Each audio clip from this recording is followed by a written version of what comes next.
प्रभादेवी परिसरामधील जो जुना पूल जो आहे हा पाडून त्या ठिकाणी नव्यानं दुमजली पूल बांधण्याचं काम सुरू झालेलं आहे आणि त्या ठिकाणी जी आहे ही पायाभरणीचं काम सुद्धा सुरू आहे। आपण बघू शकता की मी आता त्याच अटल सेतूला जोडणाऱ्या वरळी शिवडी उन्नत रस्त्याच्या कामाअंतर्गत जुना प्रभादेवी पूल जो आहे पाडून त्या ठिकाणी जो नवीन दुमजली पूल जे बांधण्यात येत आहे त्याच परिसरामध्ये आहे। आपण जर बघितलं तर सध्या MMRDA कडून सध्या पायाभरणीचं काम जे सुरू आहे या कामादरम्यान आजूबाजूच्या 100 वर्षावरून अधिक जुन्या असणाऱ्या ज्या इमारती आहेत, काही छोटी इमारती आहेत आणि काही बहुमजली इमारती आहेत, या सर्व इमारतींना कुठेतरी ही पायाभरणी करत असताना हादरे बसत असल्याच्या तक्रारी ज्या आहेत काही स्थानिक नागरिकांनी MMRDAच्या अधिकाऱ्याकडे केलेल्या आहेत आणि त्यामुळे इथले जे रहिवासी आहेत यांच्यामध्ये कुठेतरी भीतीचं वातावरण निर्माण झालं असल्याचं सुद्धा त्यांच्या तक्रारीमध्ये नमूद करण्यात आलेलं आहे। आपण जर बघितलं तर या सर्व परिसरामध्ये आजूबाजूला जर बघितलं तर ह्या जुन्या इमारती आहेत, काही 2 ते 3 मजल्याच्या आहेत तर काही बहुमजली इमारती आहेत।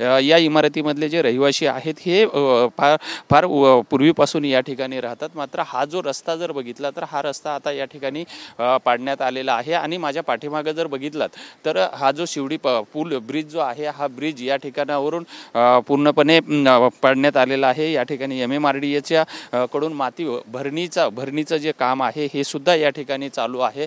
मात्र आजूबाजूच्या इमारतींना याचा जो आहे हा कुठेतरी फटका बसत असताना या रहिवाशाच्या तक्रारीमध्ये म्हटलं आहे।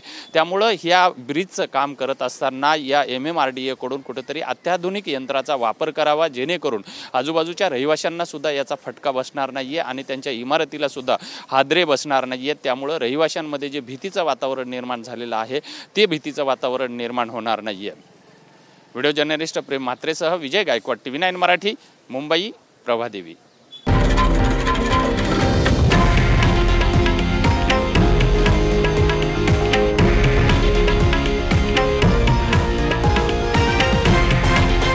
हे आहे देशातील नंबर 1 न्यूज नेटवर्क आणि आपण पाहत आहात TV9 मराठी, एकमेव।